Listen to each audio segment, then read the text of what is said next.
This is Dr. Chris Lobban and Maria Schefter, your COVID-19 video field trip team at Tagachang Beach for a reef walk. We've actually come here for 2 days because the first day the tide was too high for recording on the reef crest. Our usual strategy with the class is to walk straight out to the reef crest to the north of the cut and then work back onto the reef flat when the tide starts to come in. So for the video we will show you the reef in that order.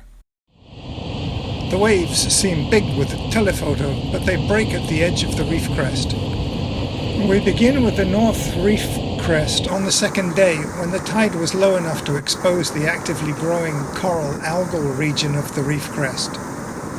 Here there is a patchwork of pink crustose coralline algae cementing the underlying coral structure together. There are also some erect corallines forming hard cushions that the water passes over rather than through. Coralline algae are important not only for strengthening the reef, which protects the land from the waves, but also as the favorite settlement place for baby corals. They are an indication of a solid, strong substrate on which a coral could mature. The reef is highly three-dimensional, with many crevices and tunnels lined with living organisms, and the water surging through them. Still smaller cracks provide spaces for organisms to avoid the hydrodynamic forces of waves. Watch for the little water spout at the end of this clip. All these waves surging over the reef crest pile up water on the reef flat because at low to mid-tide it cannot get back over the reef crest. The ripples of the big waves can be seen here coming toward the shore, but before they reach it they turn into a longshore current that eventually rushes out where there is a cut in the reef. Reef cuts are dangerous to swimmers, for the currents are swift and the meeting of the current and the incoming waves chaotic. It is easy to get caught in a rip current if you are snorkeling and enjoying drifting along in the current. The only way out is sideways across the flow before you get swept out into the turbulence. Here you see the water pouring off the reef benches. On the south side of the bay, the reef crest is covered with the large brown seaweed sargassum, which in turn is covered in pink coralline algal epiphytes, giving the overall impression that the seaweed is rust-coloured. These wide benches continue around the point to Turtle Cove at the mouth of the Elig River. Some hikers had made the trek that day, which is only possible on a good low tide.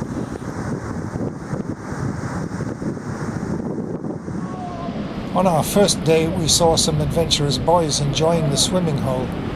It is perhaps not as dangerous as it looks because the reef crest stops most of the force of the waves, but some large waves were crashing over the reef and you have to stay aware of the waves to stay safe. The force of moving water must not be underestimated. Because we were not familiar with the swimming hole, we waited till the next day and a lower tide, and then Maria sat for a while watching the waves before venturing in.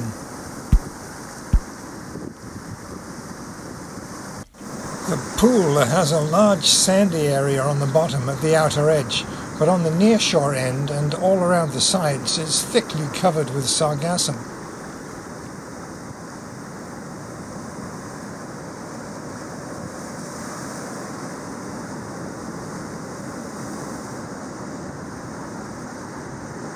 As the low tides continue to be in the daytime through the summer, the sargassum will die back to stumps, but will regrow next season.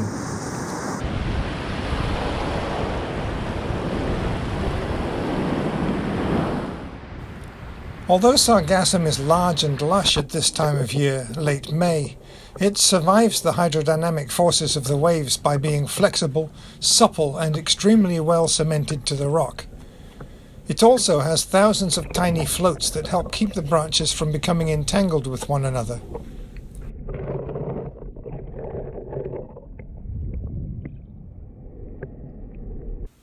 The long green strands are the notorious Chaetomorpha that became a significant pest a few years ago, choking reefs from Cocos Island to Tumon Bay. Its spread probably aided by movement of water vehicles between these two tourist destinations. There is, of course, no soil here, and seaweeds are usually found attached directly to rock. They take all their minerals from the water, so there is no need to have roots for uptake of water and nutrients. The epiphytes are also supple and well attached.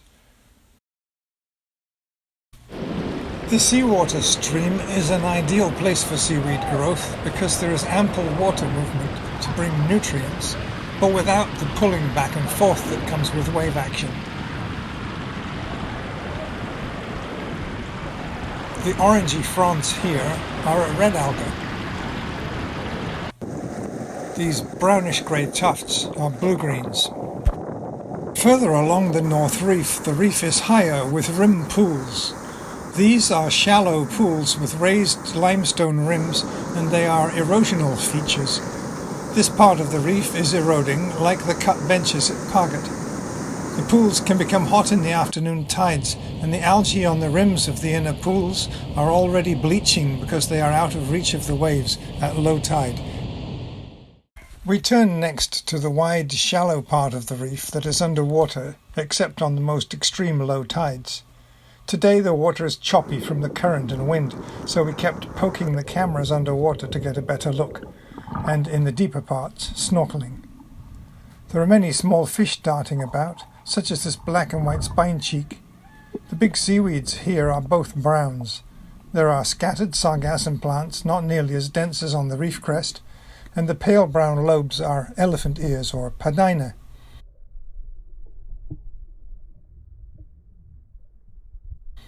The fish moves very quickly, so we have slowed down the video and here enlarged a single frame to get a better look at the color pattern.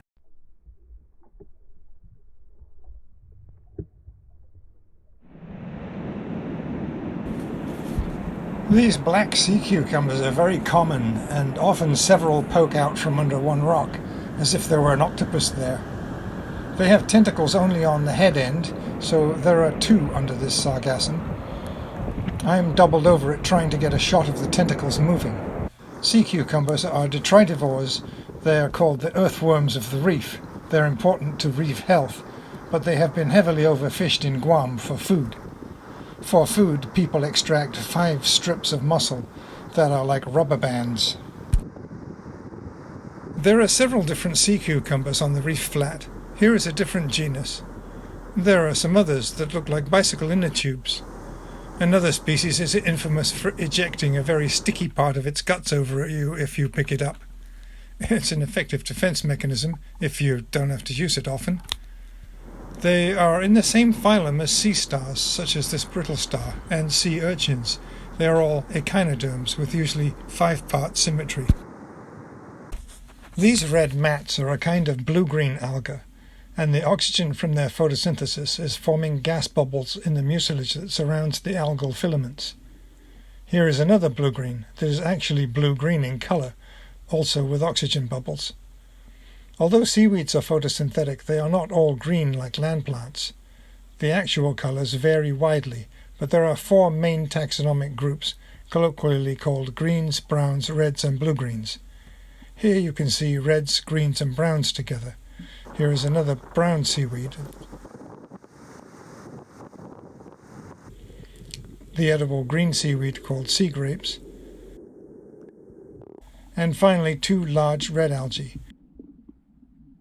On the reef there are many herbivores, and most seaweeds are protected by chemicals called feeding deterrents, or they are calcified. Patterns of light on the shallow reef come about because waves concentrate and disperse light through the crests and troughs as they pass. It makes a very dynamic environment for photosynthesis. The intertidal zone occurs on the faces of these karst limestone benches. Near low tide, the rocks have smoothed out a bit, but further up we see the sharply pitted surface of the eroding limestone. Keep in mind that all the limestone underlying the reef and up on the cliffs here is ancient because Guam is still rising. There are only a few spots where coral algal reef is still building, as we've seen. The intertidal zone is a stressful habitat for the marine organisms that inhabit it, so there are relatively few species. The tidal range here is small, and the trade winds often push harder than the moon pulls, so that the predicted low tides disappear. The orange band here is a zone of red algae just above the low tide line. Near low tide we find a large snail. It is likely a herbivore eating the seaweed. Further up we encounter numerous limpets. These mollusks wear pits in the rock to fit their shells and seal themselves down during low tide to keep from drying out. When the rocks are wet, the animals roam about feeding, but always manage to find their way home by low tide. Because these rocks get a lot of splash from waves, barnacles occur much higher than the predicted high tide line. The presence of such a large population up here shows that the habitat is still wet long enough for them to be able to keep feeding and growing. What would happen to them if an earthquake pushed these rocks up by 15 centimeters? When we look more closely, we can see many spots where a limpet has died and left its mark.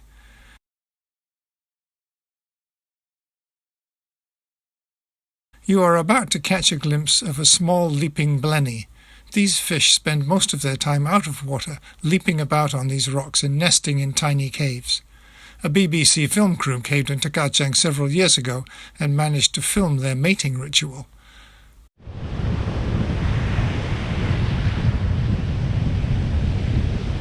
There are lots of these tiny pools in the karst that collect rainwater, and they also collect splash from the seawater, so the salinity in these can really vary, and because they're really small they can get really hot.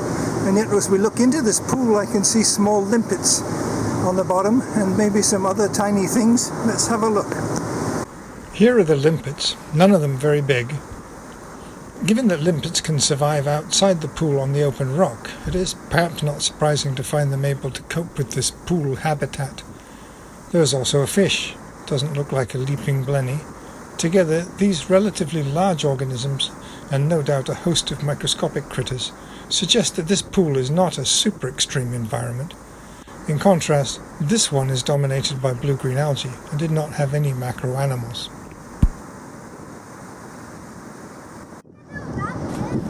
At the end of our walk on the second day, we return to the beach and observe the intertidal humans. And that's it for us. Off to find a couple of beers ourselves.